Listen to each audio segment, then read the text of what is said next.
Zdravo, veliki pozdrav. Ovo nedeljni pregled štampe započinjem sa ovom vešću. I kada ja pročitam ovako nešto, ja moram da se nasmejem.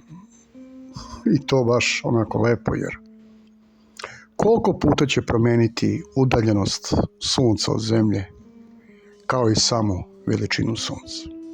I šta možemo zaključiti iz ovog naslova i same vesti da naučnici nisu naučnici, nego najobičniji vernici. I dok oni tako veruju i šteluju svoj model, mi nikada nećemo doći do istine koja je očigledna, bar po meni, da je sunce mnogo manje, a i mnogo bliže zemlji. A i sama ova vest da su pronašli kamenje na zemlji sa Marsa je nebuloza, ali ajde da prokomentarišemo ovo. Niti pada neko kamenje sa Marsa, niti naučnici do dana današnjeg nisu u stanju da procene starost bilo kakve stene i sve ovo što rade da bi širili indokrinaciju i zaluđivali narod. Pa pogledajte ovu vest. Znači, mi više ne živimo na jednoj planeti, nego čak na dve. A kako su došli do toga? Jednostavno kad su kopali tunel do Australije. Kako drugačije? Ne znam na koji način NASA može da snimi nešto sa nekom raketom u navodnom svemiru.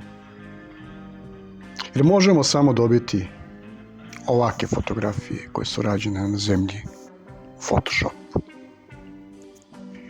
Na ovu vest mogu da kažem samo jedno. Ko roni, taj i greši. Hoće to od pritiska vode u bazenu, znam to iz iskustva. I jedna jako tužna vest za sve nas koji imamo malo onako romantičnu dušu. Što se tiče prstenova, da, znamo svi iz iskustva da ništa nije večno. Ali vidjet ćemo, dočekat ćemo i te 2 godine da vidimo da li će zaista nestati.